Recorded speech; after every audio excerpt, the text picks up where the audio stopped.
Very good morning to one and all. Start करेंगे हम आज की अपनी क्लास। हम अपनी क्लासेस में अभी एमपी एडीपीओ से रिलेटेड माइनर एक्ट्स को पढ़ रहे हैं, तो जिसमें हमने एक माइनर एक्ट कंप्लीट कर लिया है, indecent representation of woman prohibition act 1986।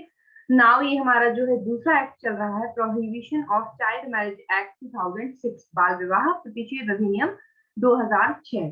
तो ये जो हमारा अधिनियम है ये एमपी एडीपीओ का भी सब्जेक्ट है, और बहुत से जगह अदर स्टेट में जो एपीओ एग्जाम्स होते हैं वहां पर भी ये सब्जेक्ट है, और कहीं कहीं पर जुडिशरी में भी इसको सिलेबस में जो है ये इंक्लूडेड रहता है। तो जिस भी स्टेट जुडिशरी में ये सब्जेक्ट इंक्लूडेड है या एपीओ एग्जाम में और एमपी एडीपीओ में, बेसिकली अभी स्पेसिफिकली हम एमपी एडीपीओ के पर्पज से ही कर रहे हैं, तो ये किसी भी स्टेट में ये सिलेबस में यदि सब्जेक्ट है तो ये वीडियो आपके काम का है। प्लस यूपी सब इंस्पेक्टर का जो अभी एग्जाम होने वाला है यूपीएसआई का, उसमें भी ये सिलेबस में आपका बाल विवाह प्रतिषेध अधिनियम 2006 है। तो यूपीएसआई के जो छात्र हैं उनके लिए भी ये एक्ट जो है पढ़ना काफी लाभदायक होगा। तो यदि आप यूपीएसआई की प्रिपरेशन भी कर रहे हैं तो आपके लिए भी ये वीडियो हेल्पफुल रहेगा।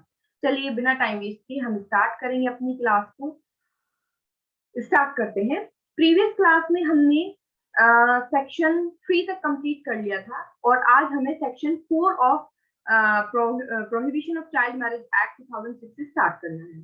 तो 4 की तो मैं स्क्रीन शेयर कर देती हूँ आप सभी के साथ। ये हम पढ़ रहे हैं prohibition of child marriage act 2006। देखते हैं हम इसकी सेक्शन 4। आप लोगों के पास भी आपका बैरेक्ट है, तो आप लोग भी अपना बैरेक्ट वगैरह साथ में रीड करते चलेंगे तो बहुत अच्छे से क्लियर होता जाएगा सब। ये देखिए सेक्शन 4। सेक्शन 4 बात कर रही है provision for maintenance and residence to female contracting party of child. क्या कहा गया है, हिंदी में भी एक बार हेडिंग देखेंगे, बाल विवाह के संबंध में आने वाली महिला पक्षकार के भरण पोषण और निवास के लिए उपबंध। तो यहाँ पर बताया गया है कि जो महिला पक्षकार है, और अगर शादी वॉइडेबल कराई जाती है धारा 3 में, और धारा 3 के अंतर्गत डिस्ट्रिक्ट कोर्ट वॉइड करने की डिक्री दे देता है, तो फिर जो महिला पक्षकार होगी उसकी देखरेख कौन करेगा, तो उसके लिए ये प्रावधान धारा 4 करती है। क्या लिखा है देखिए, धारा 3 के अधीन डिक्री प्रदान करते समय जिला न्यायालय बाल विवाह के बंधन में आने वाले पुरुष पक्षकार को, और यदि ऐसी विवाह के बंधन में आने वाला पुरुष पक्षकार अवयस्क है तो उसके माता पिता या संरक्षक को, विवाह के बंधन में आने वाली महिला पक्षकार को उसके पुनर्विवाह तक, अंडरलाइन करेंगे इस लाइन को, उसके पुनर्विवाह तक भरण पोषण का संदाय करने के लिए निर्देश देते हुए अंतरिम या अंतिम आदेश भी कर सकेगा। क्या लिखा हुआ है, एक बार इंग्लिश लैंग्वेज देखेंगे उसके बाद समझेंगे हम। While granting a decree under section 3, the district court may also make an interim or final order directing the male contracting party to the child marriage, and in case the male contracting party to such marriage is a minor, his parents or guardian, to pay maintenance to the female contracting party to the marriage until her remarriage। तो यहाँ पर जो female party है contracting, जो child marriage की contracting party में दो पक्षकार हैं, एक मेल एक फीमेल जिनकी शादी हुई है, तो जो फीमेल पार्टी है, जो महिला पक्ष है, उसको मेंटेनेंस देने की बात की गई है। कहां पर, जब सेक्शन 3 में वॉइडेबिलिटी की, जब वॉइड कराई जाती है शादी, अगर वॉइड की डिक्री, नल एंड वॉइड की डिक्री, मैरिज को नल एंड वॉइड कराने की डिक्री सेक्शन 3 में पारित कर दी गई है, तो डिस्ट्रिक्ट कोर्ट उस डिक्री के साथ साथ या तो इंटरिम ऑर्डर देगा या फाइनल। तो यहाँ पे ऑर्डर किस तरीके के हो सकते हैं, तो अंडरलाइन करेंगे, या तो अंतरिम भी हो सकता है या अंतिम भी हो सकता है। तो ये जो मेंटेनेंस का ऑर्डर है ये 2 प्रकार का हो सकता है ना, या तो इंटरिम या तो फाइनल। इंटरिम ऑर्डर मींस क्या होता है, इंटरिम या अंतरिम ऑर्डर का मतलब होता है, ये ऑर्डर रहते हैं कि जब तक फाइनल डिस्पोजल नहीं हो रहा है केस का, मतलब केस अभी चल रहा है, तो उस बीच में मेंटेनेंस देना है। भाई केस हो सकता है, केस चलने में, केस को पूरा सॉल्व होने में 2 साल लग जाए, 4 साल लग जाए, तब तक वो महिला का भरण पोषण मेंटेनेंस कौन करेगा, तो interim order. Interim order means जब तक केस चल रहा है तब तक अभी इंटरिम ऑर्डर चलने दो। Final order means finally order कर दिया कि कब तक मेंटेनेंस आपको देना है, जीवन भर देना है, कब तक देना, ये चार्जेस, ठीक है। तो इंटरिम और फाइनल ऑर्डर जो है इस सेक्शन में डिस्ट्रिक्ट कोर्ट देगा। किसको देगा ये ऑर्डर, तो या तो खुद उस चाइल्ड मैरिज का जो मेल कॉन्ट्रैक्टिंग पार्टी है उनको देगा, मतलब जिसकी शादी हुई है महिला से, पति को, या तो उसके पति को ये ऑर्डर दिया जाएगा। अगर वो पुरुष जिसकी शादी उस महिला से हुई थी, वो जो पति है वो अगर माइनर है, क्योंकि बाल विवाह की ही बात चल रही है, मतलब अगर वो बालक ही है, अभी एडल्ट नहीं हुआ है, तो फिर उसके पेरेंट्स को ये इंटरिम ऑर्डर मेंटेनेंस का दिया जा सकता है, गार्जियन को दिया जा सकता है, जो भी उसके माता पिता या संरक्षक है बालक के, तो वो लड़के के बिहाफ से लड़की को क्या देंगे, मेंटेनेंस देंगे। कब तक दिया जाएगा ये मेंटेनेंस? अंटिल हर रीमैरिज, जब तक उस बच्ची की दूसरी शादी ना हो जाए तब तक देना है, क्योंकि बाल विवाह हुआ है और वो जो लड़की है वो भी क्या है, नाबालिग है। अब जब बालिग होगी, ये शादी तो वॉइड हो गई है, जब बालिग होगी तो उसकी दूसरी शादी होगी, तो जब तक उसकी दूसरी शादी नहीं हो रही है उसके पहले तक ये मेंटेनेंस का ऑर्डर जो है पारित करेगी डिस्ट्रिक्ट कोर्ट। ये मेंटेनेंस तब तक देना होता है जब तक दूसरी शादी नहीं जाती, रीमैरिज। अगर वो जिंदगी भर रीमैरिज ना करे तो जिंदगी भर मेंटेनेंस चलेगा, ठीक है ना। तो जब तक पुनः विवाह नहीं करेगी वह महिला तब तक मेंटेनेंस चलेगी। सबसेक्शन 2 है, क्वांटम ऑफ मेंटेनेंस की बात हो रही है कि कितना मेंटेनेंस देना है भाई, क्या कोई फिक्स्ड है अमाउंट या किस तरीके से दिया जाएगा। देखिए सबसेक्शन 2 क्लियर करेगी, the quantum of maintenance payable shall be determined by the district court having regard to the, ये सारी कंडीशंस देखी जाएंगी, उसके हिसाब से मेंटेनेंस दिया जाएगा। First, need of the child, second, lifestyle enjoyed bye such child during her marriage, and third, means of income of the paying party.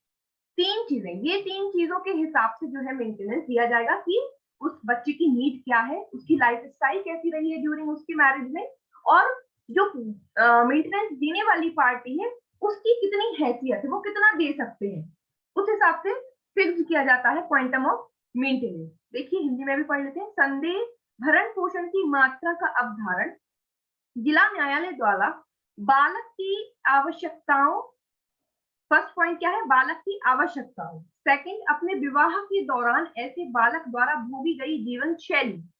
Third, संदाय करने वाले पक्षकार की आय के साधन को ध्यान में रखते हुए दिया जाएगा।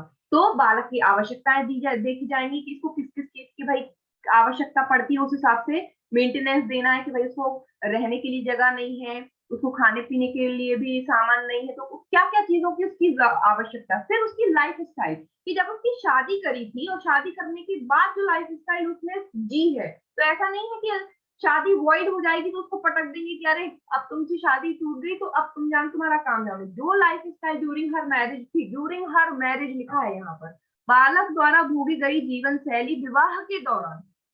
तो हो सकता है कि उसकी शादी बहुत अच्छे घर में हुई हो, बहुत पैसे वाले घर में हुई हो, जहाँ उसकी लाइफ स्टाइल बहुत अच्छी थी, तो उसी हिसाब से उसको मेंटेनेंस दिया जाएगा।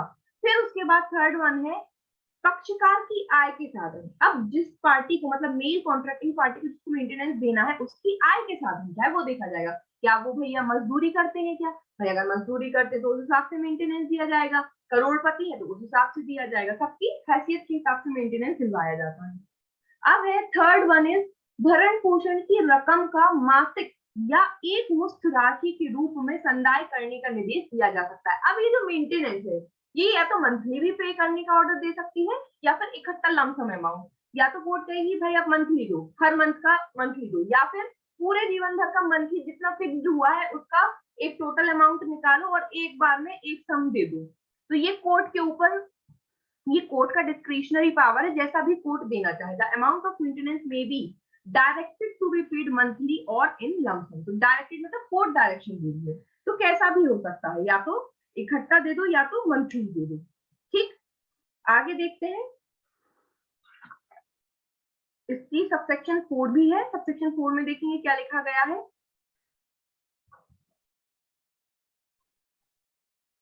सबसेक्शन 4 में देखिए, बाल विवाह के बंधन में आने वाली महिला पक्षकार के भरण पोषण और निवास के लिए उपबंध।